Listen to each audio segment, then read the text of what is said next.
Olá, pessoal! O tema da aula de hoje será sobre reprodução assexuada e sexuada. A reprodução é uma característica de todos os seres vivos. Ela é fundamental para a manutenção da espécie, uma vez que nas atuais condições da Terra, os seres vivos, eles só surgem a partir de outros seres vivos iguais a eles por meio da reprodução. No nível molecular, a reprodução está relacionada com a capacidade ímpar do DNA de se duplicar. Como vimos, quem comanda e coordena todo o processo de divisão celular é o DNA dos cromossomos. São vários os tipos de reprodução que os seres vivos apresentam, mas todos eles podem ser agrupados em duas grandes categorias: a reprodução assexuada e assexuada.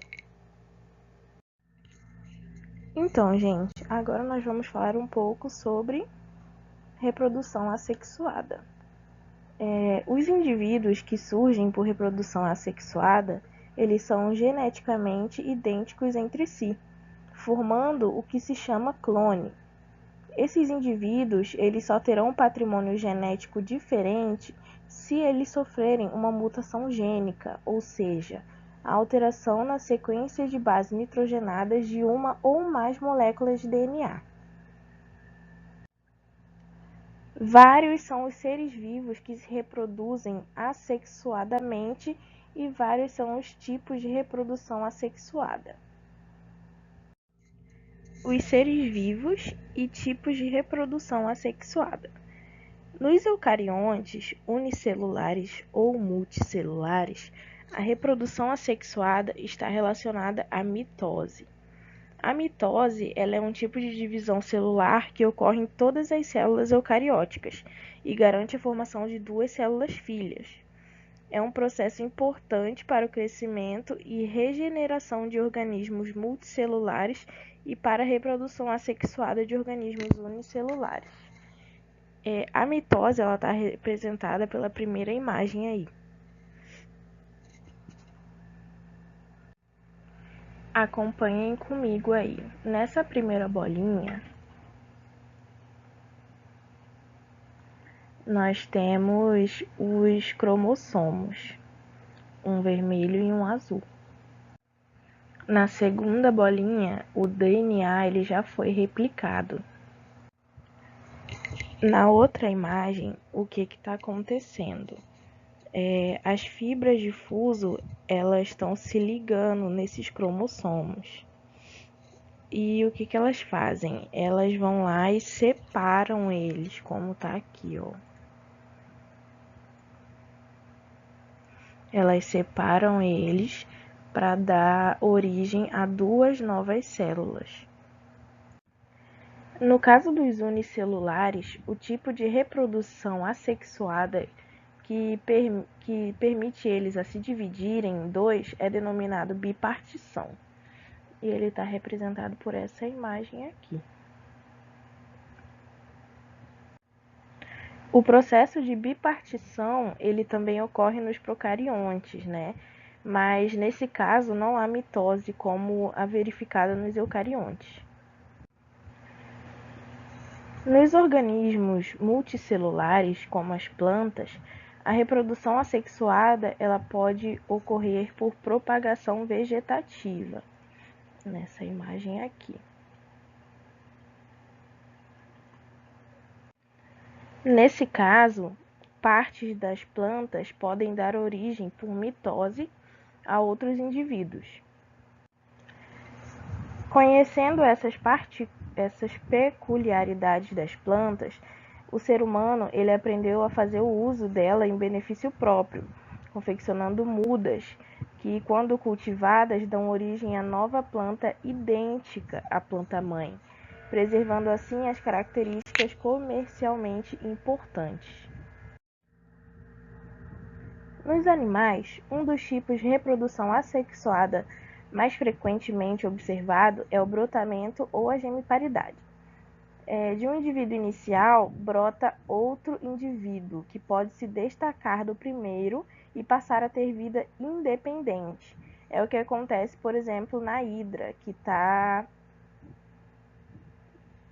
sendo representada aí na imagem. Em outros casos, o brotamento ele pode dar origem a uma colônia de organismos, em que os brotos permanecem ligados ao indivíduo inicial e se desenvolvem ligados. É o que ocorre na maioria das esponjas. A hidra ela é um organismo aquático e é um exemplo de animal que apresenta esse tipo de reprodução. A reprodução sexuada, diferente da assexuada, está relacionada com processos que envolvem a troca e mistura do material genético. E isso vai ocorrer entre indivíduos de uma mesma espécie. Os indivíduos que surgem por reprodução sexuada, eles se assemelham aos pais, porém, eles não são idênticos a eles. A reprodução sexuada, ela possui vantagens e desvantagens. As vantagens é que ela é muito mais comum, muito mais utilizada entre as espécies, e ela possui uma variabilidade genética muito maior, mas possui umas desvantagens. Ela gasta muito mais energia do que a reprodução assexuada, porque é um processo bem mais complexo e um processo bem mais demorado. Uma pergunta: se o ambiente que vivemos não sofresse nenhuma alteração, nenhuma modificação, qual a reprodução se adaptaria melhor em relação ao tipo de ambiente? Se você pensou em sexuada, não é essa a resposta, e sim a assexuada. E por que isso? Porque populações que são formadas por indivíduos geneticamente idênticos, como os originados por reprodução assexuada, são mais suscetíveis a alterações ambientais. Então, se ocorrer no ambiente uma modificação que seja desfavorável ao indivíduo, todos os outros podem morrer de uma vez só. E isso pode não acontecer com populações formadas por indivíduos que se reproduzem sexuadamente, porque a variabilidade genética, que nós falamos anteriormente, entre eles é maior. E essa alteração no ambiente pode afetar parte da população, mas outra parte vai sobreviver por ter em seu material genético condições para resistir à alteração.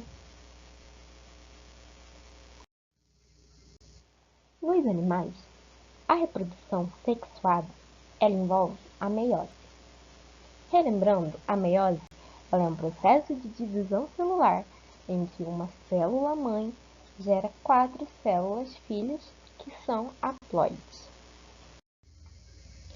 Os gametas masculinos são os espermatozoides e os femininos são os óvulos. Na maioria dos animais, os espermatozoides são produzidos pelo indivíduo do sexo masculino e os óvulos são produzidos pelo indivíduo do sexo feminino. Nesses casos, os sexos são separados. Alguns animais são a exceção. São chamados de hermafroditas, que possuem órgãos tanto masculinos como femininos. Exemplos são minhocas e